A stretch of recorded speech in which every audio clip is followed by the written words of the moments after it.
Upang mas lumaking malusog ang palakihing baboy, bigyan ito ng mga gamot at bakuna laban sa mga sakit.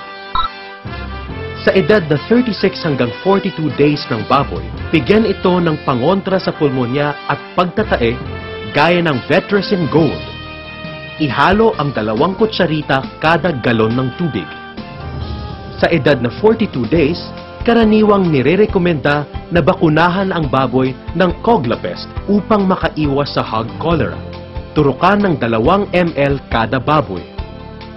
Sa edad na 56 na araw, bigyan ng booster shot ng Coglapest ang baboy.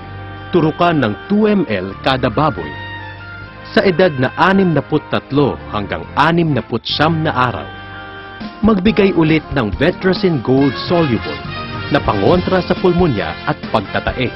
Ihalo ang 2 kutsarita kada galon ng tubig. Sa ika-90 days ng baboy, purgahin ito gamit ang Latigo 1000. Gumamit ng 1 pakete bawat 3 palakihin.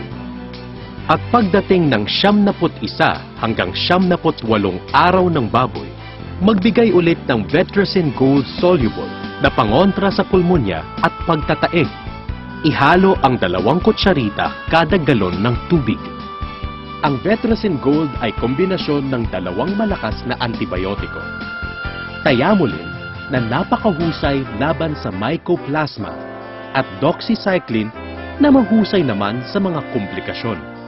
Bukod dito, mataas din ang antas ng thiamulin at doxycycline na nakakarating sa baga kung saan nandoon ang mga mikrobyo.